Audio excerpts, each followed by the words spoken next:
so you got to introduce things, buddy. Hi, this is Eli with Heart of the Hollow, and today I will be interviewing a comedian in Branson who's a good friend of mine, Terry Wayne Sanders. Yay! So, we're just gonna have a couple questions like a normal interview. All right. So, the first one, when did you first become involved in the entertainment industry? Oh my. Since I was a young man, probably around, well, I was born silly. I'll be honest with you. I was born silly, but I was always acting goofy and putting on shows and impersonating people as a small kid. But it just grew from there. Ah, and then how many characters have you played at Silver Dollar City over time? Oh my goodness. Well, I've been there now for 47 years. And so the number would be probably in the 20s. Now, right now, I play up to five characters a day. All right. And then how many? Oh, you just said that. 47 Uh-huh. years at Silver Dollar City. That was one of my I know. questions. Yeah, that's a long time, isn't it? Yeah. I I'm hoping that I can work at Silver Dollar City one day. See, now that's one of my questions for you. So, okay. Keep on going. What other entertainment industries are you involved in Branson? Oh my goodness. Eli, I've got a total of eight jobs in Branson, Missouri. Um, and they're all with doing characters. Of course, the main job has always been 47 years with Silver Dollar City. Right now, this is the startup of my 24th season with the Shepherd of the Hills outdoor drama, the largest outdoor drama in America. I also am the resident comedian for the CJ Newsom Classic Country and Comedy Show at the Americana Theater. This is our 10th year together. And then I also work for Johnny Morris way down there at a place called Big Cedar Lodge. Now, in case someone has not heard of Big Cedar Lodge, they probably have heard of either Cabela's or Bass Pro. And that's the guy that made all this. And so I host a lot of his big shows down there. I also host 5K runs. I do special appearances. Like last Christmas, I was the Grinch. That's right, the Grinch. Grinch. So I have a lot of fun there. My wife and I have an Airbnb here in Branson, and I love to clean. I know it's not comedic, but I make it fun. But I do social media for Little Hacienda. I do a live Taco Tuesday on Facebook. And of course, I do a lot of personal appearances. Oh my goodness, Eli, I am requested to appear in shows, host events. I do what's called walk-ons. Tour coaches come to Branson and they'll say, well, I wish we had someone like a tour guide to give us a 2-hour tour of Branson. So I walk onto their bus and I give them a guided tour of Branson. We go all over the town and out even into the countryside. So Yeah, there's some of my jobs right there. you probably know Branson pretty well. You've been there for a You know, while. I do. Yeah. Now, my wife, she's a real live local, so she knows more about it than I do, because she grew up with all these people. But I'm pretty close second because part of my jobs require that I know about Branson. And so yeah.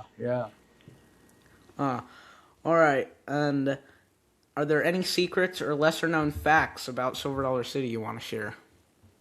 Um, I can't tell them all because I would get in big trouble. Yeah. Big trouble.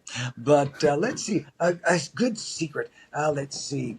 Um, Oh my goodness. Now this is a great question. What a quandary here. Um, let's see.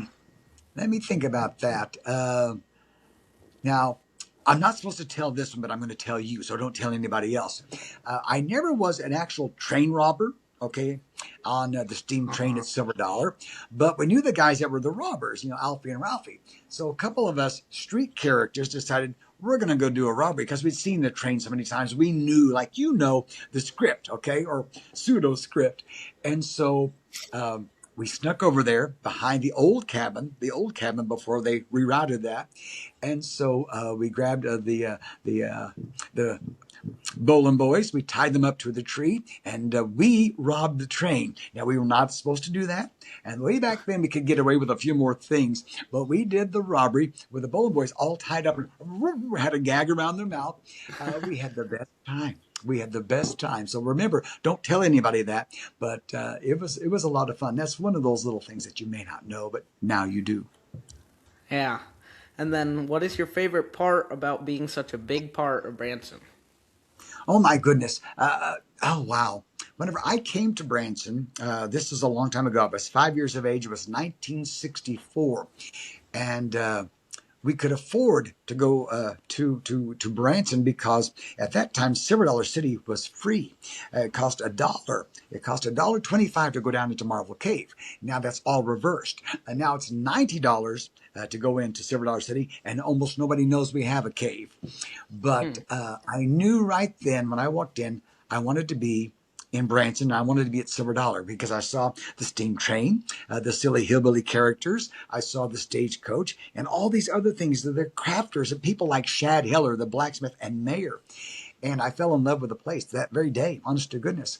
That night we went and saw the Shepherd of the Hills outdoor drama. I said, I want to be in that play, that character, Ollie Stewart. He's so funny. Listen to those people laughing at him.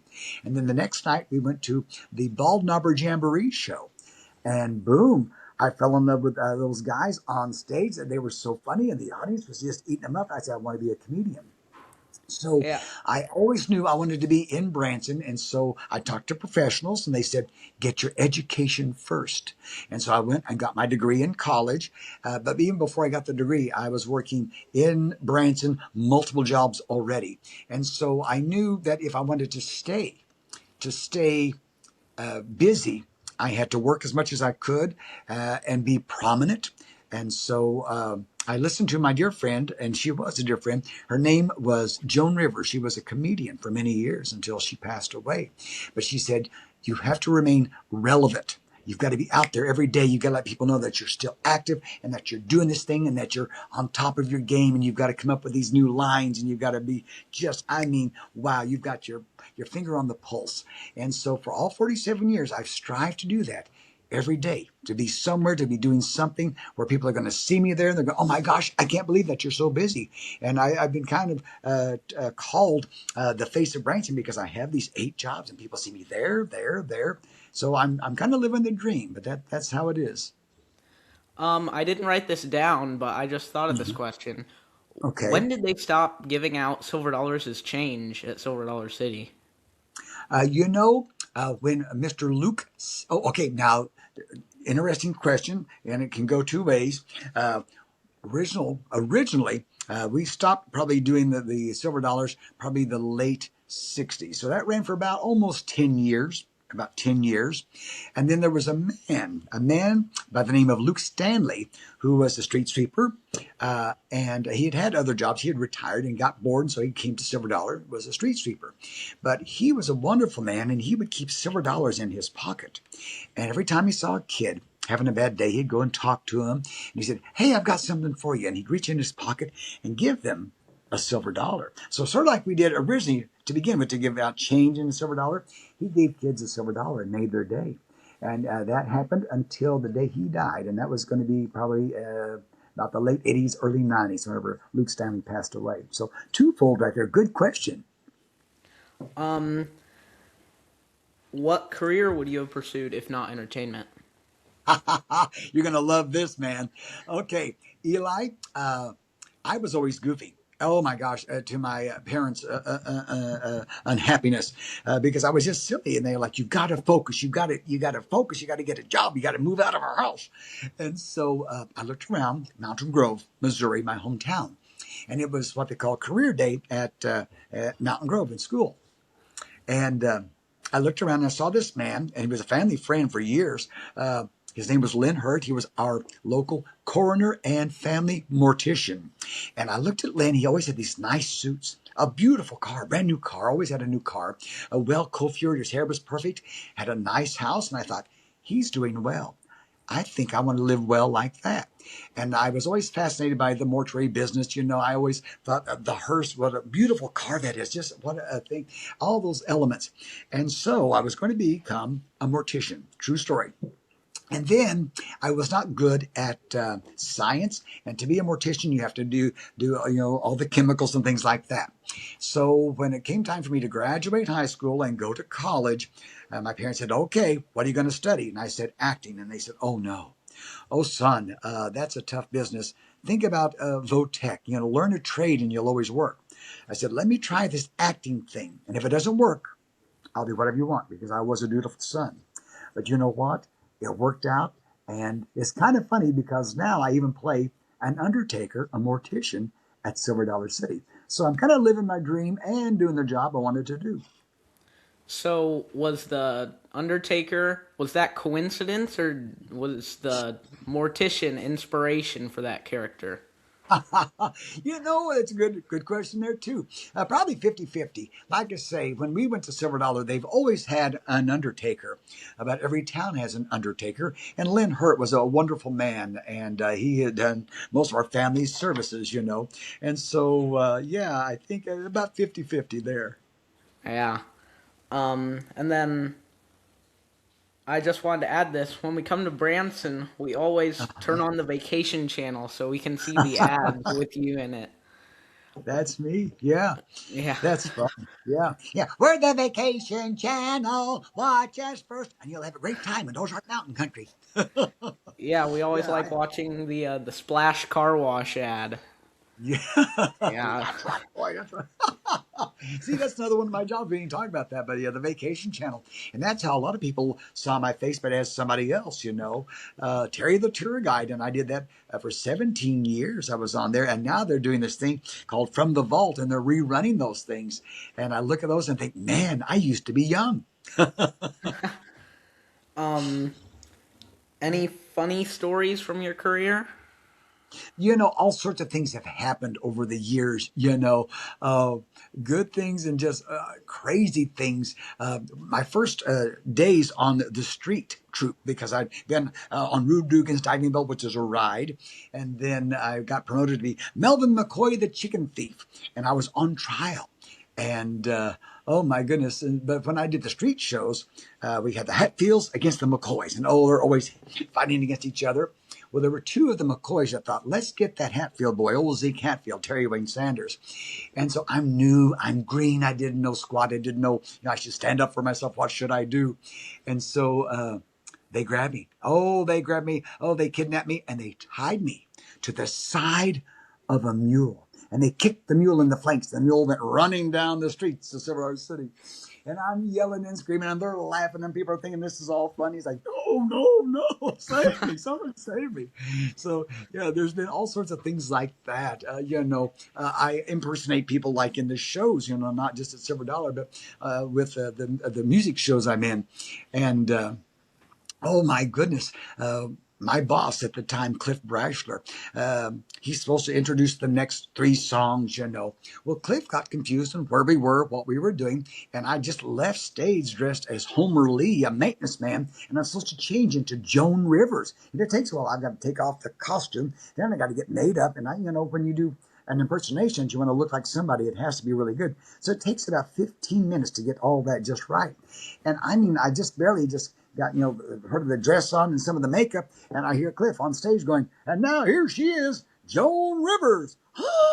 So I mean, I'm throwing stuff on, and I'm like, time to wait. And he's like, she's coming, she's on the way. No, she's not. And it looked like I was Joan Rivers from the House of Wax, and I was just melting because I mean, it was the worst thing ever. So yeah, silly stuff happens like that. But these are stories that you can tell like on a podcast or something. Um, can you share the story behind Homer Lee? Yeah, for 3 years, my first 3 years at nighttime, I was working at the Corn Crib Theater as Zenus, me, yes. And I got this offer. A friend of mine was going to go on vacation, and he said, "Would you fill in for me for 2 weeks while I'm on vacation?" I said, "For sure, that'll be fun." And so I went next door to the Wilkinson brothers, where he was working, and I filled in. And then while he was on vacation, he got a job offer to go to another theater. And they said, "All right, well, Terry, we like what you do. We don't want you doing that character he was doing, but you need to come up with something else." So I thought, oh boy, okay. And I thought, well, a maintenance man, because he's in need. And what kind of name would I use? And I thought, well, Homer's kind of a fun name. And Homer Lee, because my grandfather was Lee Sanders. So I thought, okay, I'm incorporating a family name, Homer Lee. And also sounds like you're homely, which is not a handsome person, but a homely person. So I thought, okay, yeah, so that would also give me an angle on that. Yes, me, Homer Lee, not homely. No, that'd be my brother. So yeah. And so that's how Homer Lee evolved, was at the Wilkinson Brothers way back in 1983, whenever he first made his appearance. And he's still going strong. He's still Branson's number one maintenance man. He's number one at number two. Yeah. And then, what role does Homer Lee play in your life? In my life, Homer Lee and Terry Wayne Sanders are very much the same. Different names. Homer's a little broader, a little more out there. But even in like my pre-show, when I talk about my life, I talk about what Terry Wayne Sanders does. I mentioned my real life wife. Her name is Dee Dee. I talk about her two sons, Austin and Evan. And so it's a good combination. So yeah. He's. I'm living through Homer Lee vicariously. Yeah. And then, um, for the Shepherd of the Hills, what does it Yeah. take to stage such a large scale outdoor play? Whoa, it takes an army. We have sometimes up to 50 actors. We have horses. This livestock. We have horses. We have got mules. We've got a flock of sheep. We have a cabin that we set on fire every night. We have a lynching where they're trying to hang this guy. We have, of course, the story that unfolds before you, and it's incredible. And you have all the lighting, and it's an outdoor situation. It's an amphitheater, if you will. And so you have all the lighting, everything. It is quite the undertaking. And this is our 66th year to do that, which is pretty funny because they started Shepherd of the Hills in 1960 and Silver Dollar City in 1960. So we have the city, we have the farm. But Shepherd, it is really quite the undertaking. You have all those microphones that have to work really well. And on those hot summer nights, and if you're sweating, those microphone packs get wet and they start shorting out. So we have to get them dry. We've got to get fresh batteries. The burning of the cabin. Now, we used to literally, we would burn the cabin, but put it out before it would burn too much. And each cabin that we built would last for about 300 burns. And then one night we thought we had the cabin completely put out, at the end of the show, everything's great. Good night, everybody. We'll see y'all tomorrow night. And unbeknownst to us, there were still some embers in between the logs that we had not seen, although we thought we had the cabin fire put out. Those embers started up again, and we got there the next day. The cabin was burned down. So we said, we got to fix this. And so we built another log cabin like the other ones, the previous ones. But on the side that we burned, we've taken ornamental concrete and we've coated it, all the wooden shingles and also the wooden logs with concrete. And they look just like logs and shingles, but it's concrete. So every night before the show, we douse it, we soak it with some kerosene. And then when it comes time for the fire, we throw kerosene on those logs that have already been pre-soaked. And so it burns. It looks like it's on fire. It's a real live fire, but it doesn't burn down anymore. Yeah, that must have been surprising when you came back the next morning and it was just Hello, yeah. gone. Just ashes, and so there's the hinges for the door. And yeah, that was pretty crazy. Like, oh my gosh. And we're lucky that it didn't burn down other things because we're out there in the woods, So yeah, thank goodness. Thank goodness. Um, any behind the scenes news that you can share in Branson or Silver Dollar City? What can I share about Branson and or Silver Dollar? I'm going to tell you right now, we are excited about this year because obviously we have the resort. Now, I'm going to let you know we had planned on opening the resort late 2026. And now I hear that we may be 2027. So there's some insight right there. But we want it done right. We want people to go, oh my gosh, I'm glad it was worth the wait. It was just a couple extra months. We also hear a rumor that there's something new, the Silver Dollar Mining Company. Okay, now you are an expert of Silver Dollar City. I've been there for a while, so we're kind of on the same page here. We know that whenever they announced Silver Dollar City and the ending year for Fire in the Hole, but we also knew on the other side of the park, they were doing something. They're building something. And there was all sorts of rumors. And so same thing.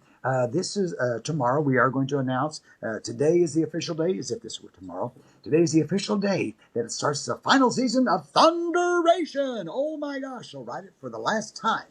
And so we also know that in between the American Plunge, Wildfire, and of course the Powder Keg, something's being built over there.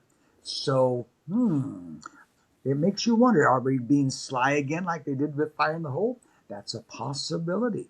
Now, I've been told by Mr. Brad Thomas himself that if someone asks me that question, to tell them this, that we are building the largest Dollar General store, but it's a combination with Subway sandwiches and not just footlongs. It's going to be 4-foot-long sandwiches.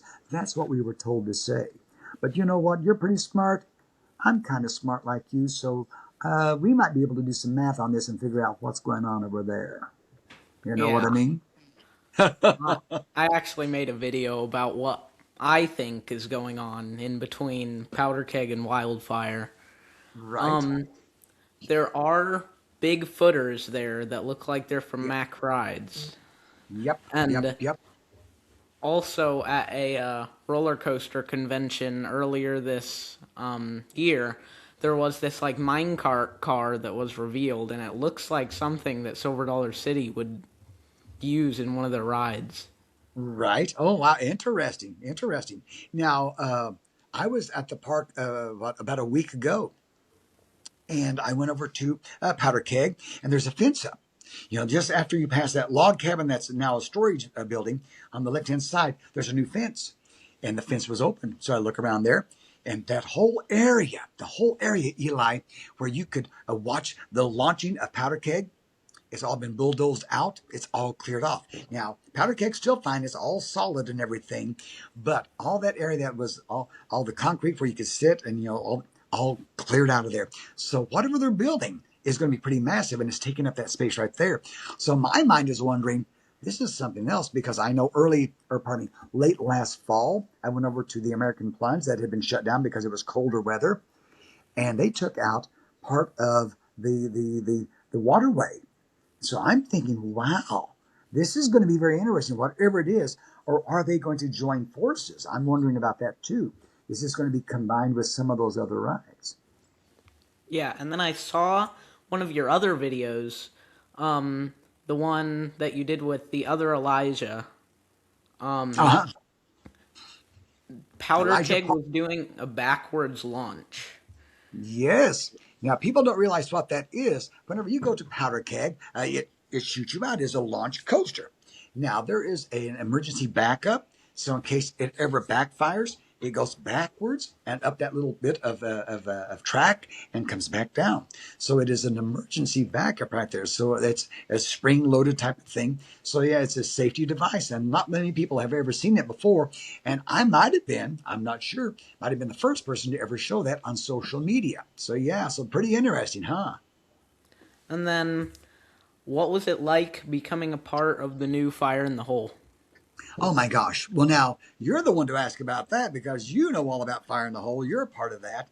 I was, you know what, Eli? I had to work the night. They said, Terry, we're all going to be filming, so we want you to come. We want you to be a part of this filming of this brand new iconic Fire in the Hole. I said, I've got to work. And they said, oh no, I'm sorry. Well, no, we can't change it for you. We got it all set up with the cast, the crew, and the camera. And I said, okay. And so I was really kind of bummed out about that. And then the next day, they reached out to me and said, look, filming went well last night, but we've got this idea that we really want you to do it. We want you to be the main ball knobber. We're going to send you to the studio. We're going to do some voiceovers, and we're going to see how that goes. And if we decide that we're going to use you, we're going to send you to Springfield. We're going to do some filming of you as that ball knobber called Patches. I said, oh my gosh. So a couple of weeks later, I went to the studio, and you know that you're doing okay whenever the director, also the guy that hired you, he's watching you in the studio. You got the headphones on, and you go, "Woo! Bridge ain't gonna hold. Bye bye." And he's on the floor. He's laughing. He goes, "Yes, yes, that's it." I knew right then I nailed what he wanted as his vision of what he wanted for the character. So I did 8 voiceovers, and now I feel so glad that I'm a part, like you are, of the Fire in the Hole, the new one.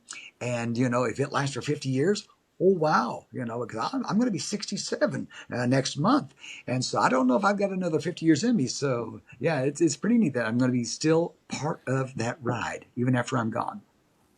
Yeah, and then what is your favorite part of the ride? Is it you playing Patches?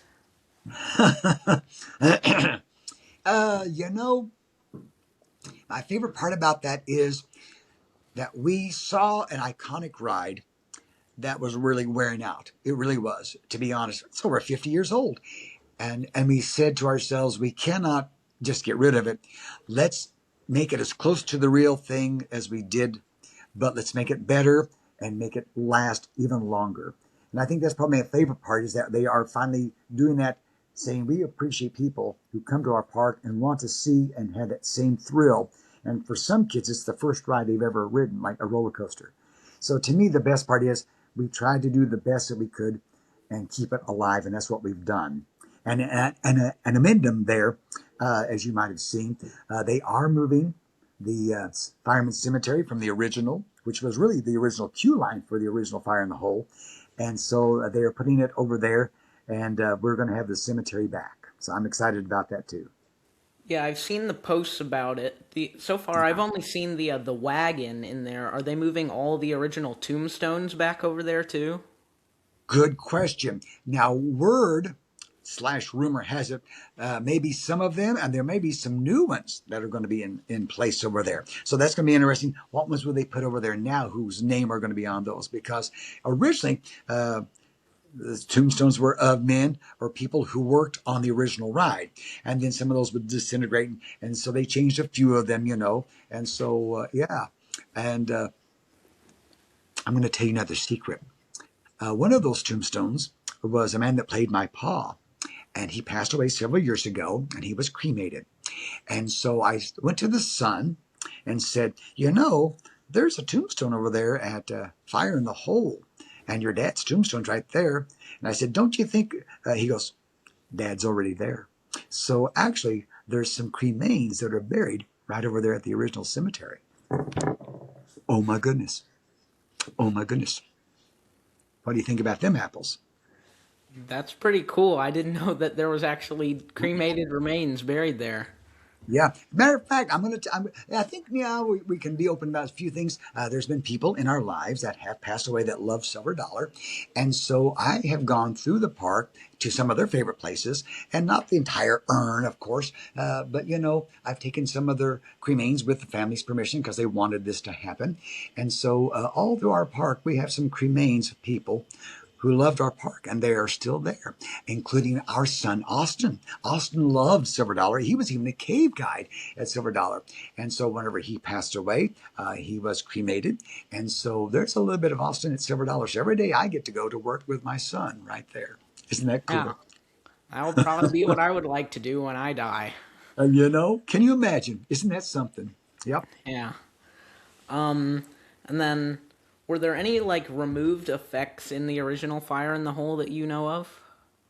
Very interesting. They kept it locked up tighter than a drum because a lot of people wanted some souvenirs. I even had a person reach out to me saying, I'm a wood carver, but also I make pens, these ink pens, and I use the wood and all that. Can you get me a piece? And I was not given access to the building because so many people were wanting things from there.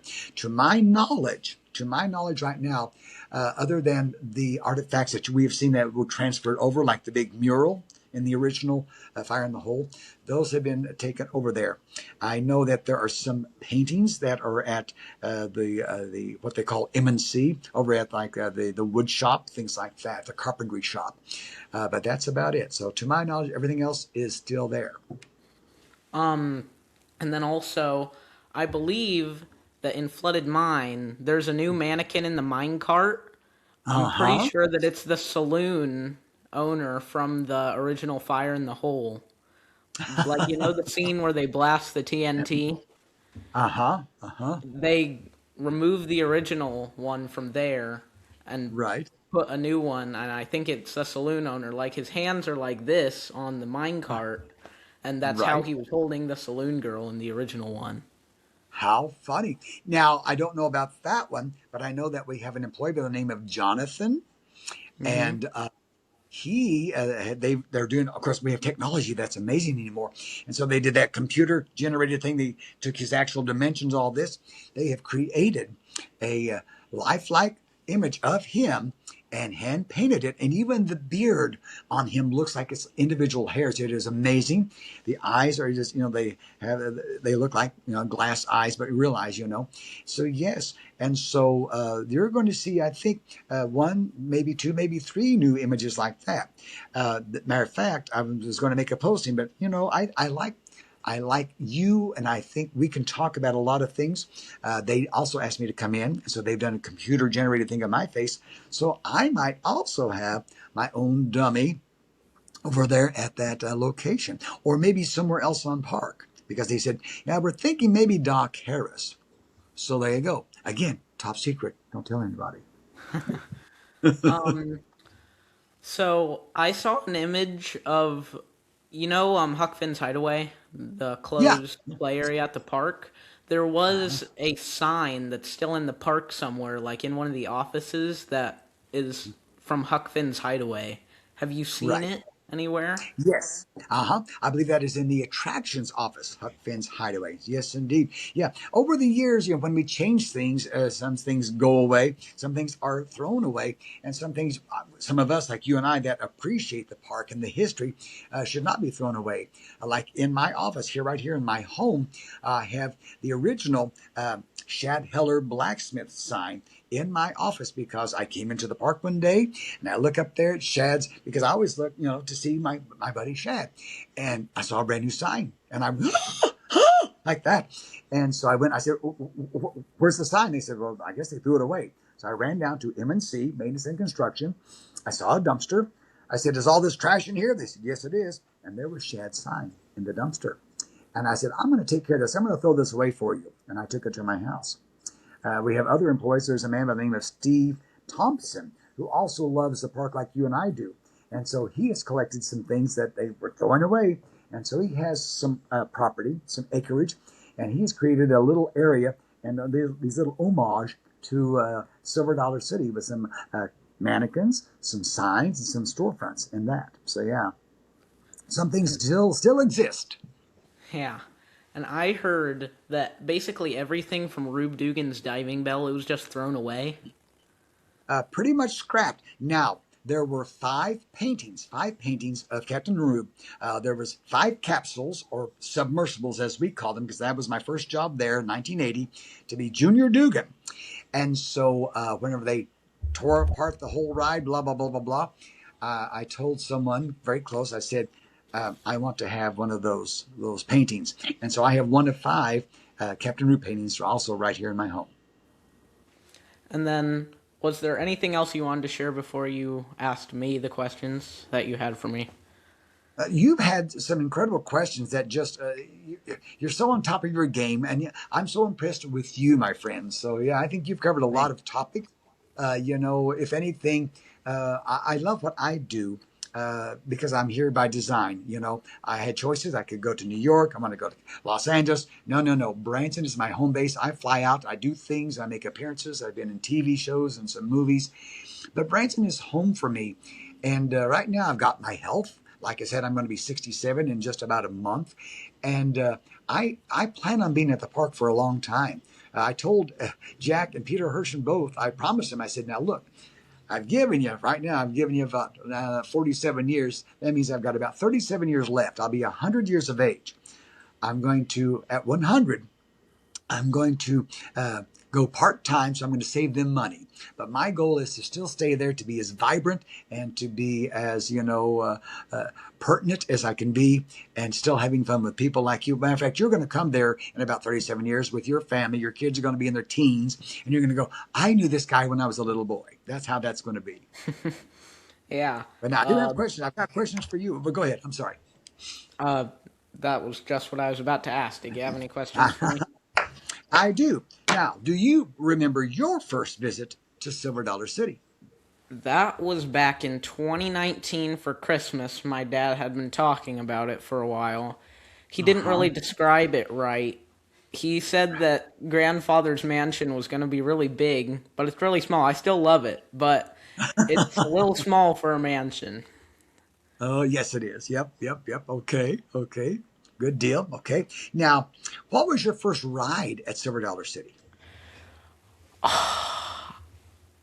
I think we probably, on that first day at Silver Dollar City, we probably went to one of the kiddie rides in the Grand Exposition or Fireman's Landing. Right. Okay. Okay. Because, Now, I mean, I was only 6 at the time. exactly. Right. Right. Right. Now, is your favorite ride still Fire in the Hole? Yes. Oh, Because wow. I like the part how your patch is in the new one. And then I also Yes. like the nostalgia of the old one because my dad wrote it with his dad. Right. Right. Oh, that's wonderful. Now, you come to the park and you've been dressed as Patches. Do you get a lot of comments on that? Yeah, I get a lot of compliments about the costume. I usually give Right. all the credit to my grandma because she was the one who made it. I'm surprised that she could get the horns on there. Right. Oh, yeah. And that's kind of hard to do because I mean, it's the mask itself. Oh, good for you. Good for you. Okay. Um, what does it feel like to have an identity related to silver dollars? Like you're the guy. You're that. They may not know Eli, but they know that face of yours. Or you're that guy that when you were a little bitty, you were like doing the roller coaster thing. Um, I enjoy it being a part of Silver Dollar City, and I hope when I grow up I can become a bigger part by like becoming like you at Silver Dollar City, dressing up like characters and Yes. just helping out around the park. Wonderful. And that was going to be one of my questions. Do you think that someday that you would become a citizen or an employee of Silver Dollar City? Um, I hope to. But I don't know. I might change my mind in the next few years. You Because never know. I like mechanical and aerospace engineering. So Right. I was thinking like maybe designing rides at Silver Dollar Yeah. City You're right. I think and that'd be great also too because being a you have citizen. experience background. Yeah. Yeah. Oh, that's wonderful. Okay. Now, my next question, final question here. Uh, what would you like to see Silver Dollar City build next, ride wise?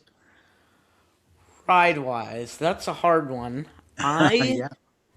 personally would like to have them. Well, Grandfather's Mansion and Flooded Mine are definitely showing some age now. So I would Yes. like them to kind of redo them, but not get rid of everything. Right. Right. Yeah. Yeah. I And think you're on then yeah. also, oh, well, I forgot what I was going to say. That's okay. Interesting. Interesting. Yeah. Yeah. You know, we've seen so many different types of rides, and you've been to other theme parks, correct? Uh, Really, the only three that I've ever been to is Disney World in Florida, Sea Right. World in Florida, and Silver Dollar City. Oh wow, yeah. You know, and we've been to the Disney, we've been to Universal, and of course, with our background with Silver Dollar, and you can't really compare the two because those two entities, Universal in particular, and Disney, they've got deep pockets and this vision, and so we have to just remain ourselves, and that's what I tell people like Whoopsie Daisy, that she and I are sort of like Mickey and Minnie Mouse. People come to see us, and so I'm trying not to age. I'm trying not to age at all, because Mickey Mouse doesn't age. He always stays the same. So I feel that obligation to people who come that I have to be there. And I even tell myself I can't be sick today. I cannot be sick. I've got to be healthy because people are expecting me there.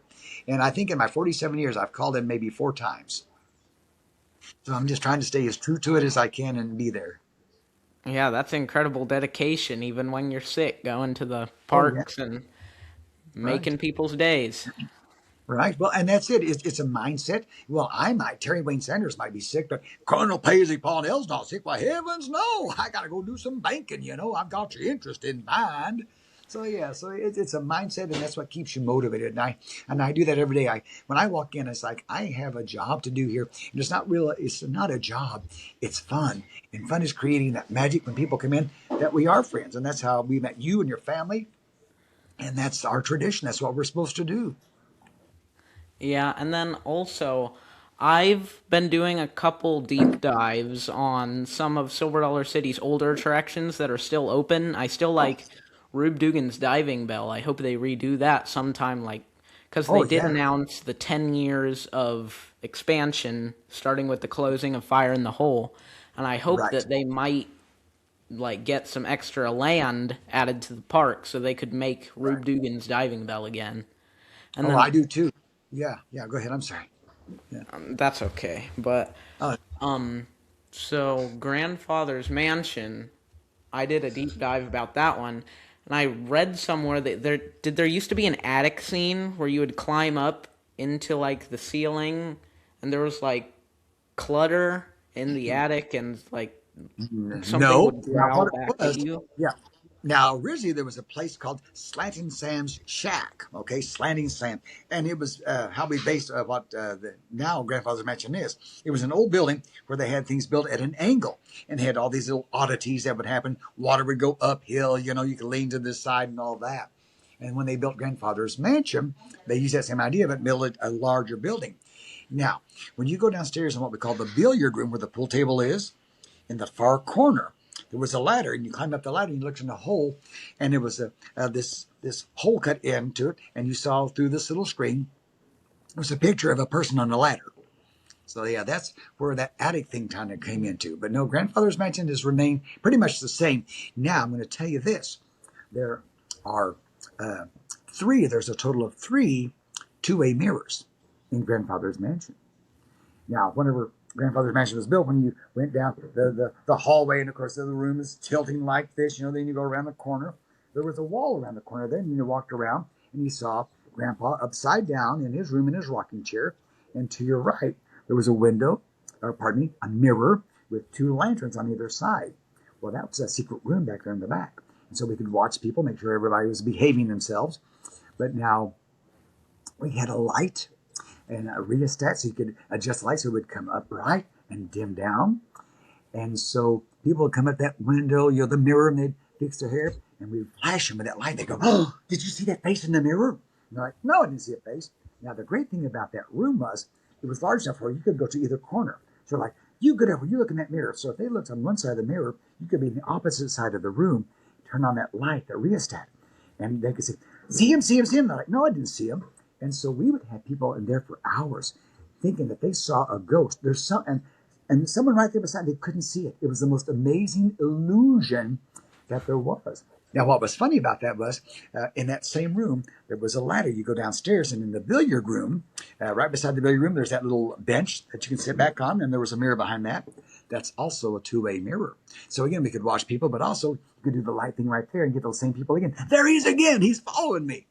Then the third mirror is where it's now the staged one where you see the face. It comes up. It's an automatic thing. There's a electronic eye that's it flashes on and off, and that's kind of boring. I like it when it's a real life person. So yeah. So another little known fact about that, but that was a lot of fun to keep people occupied in that room for an hour. Going, I see a face. There's a face in there. I know there is. Yeah, and then another one of my deep dives. Was there originally some sort of Pepper's ghost effect in the original Fire in the Hole? Pepper's ghost effect. Describe that to me. What do you mean? I'm not sure what you're talking Um, about. that's the one they use in the ballroom at the Haunted Mansion. The one where they use Yes. the mini figures and you can see through them. What it is a window, yeah, a glass slate, and and it's still there. They blocked it out, but what it was like a bar scene. Now, in the Disney mansion, it is a ballroom. But at Silver Dollar City, in the original Fire in the Hole, there was a bar scene, and there were people dancing around, moving around in there. So yes, indeed, that is true. Um, and was that removed because of? I heard that there were some scenes removed because of growing park crowds that they need to shorten the ride a little bit so they could fit more people on it. Right. Yeah, I'm not sure if that was the reason or what, or if it was like it wasn't doing what it wanted to, And of course, sometimes, you might have complaints, like we had some complaints sometimes about like the saloon girls, all those costumes, It's like, oh my goodness, people, people, people. So I'm not sure of the original reason. I will investigate that because I know the right people to talk to see why they changed that scene or why they took it out. Because, they can just black out areas, just turn off the lights and blah, blah, blah, blah, blah. So, yeah, but I'll find out. See, stay tuned for chapter 2 of this investigation. All right. Um, I guess I want to thank Terry Wayne Sanders for joining us. So Absolutely. thanks for this whole talk and Oh, thank you for investigating a little bit more asking. about Silver Dollar City and Branson. You bet. Now remember all those things I told you not to tell. Don't tell anybody, okay? All right. Eli, thank you so much. I appreciate you, buddy. And we'll see you at Silver Dollar City real soon. All right. Thank you so much. You're welcome. Bye bye, buddy. All right. Bye.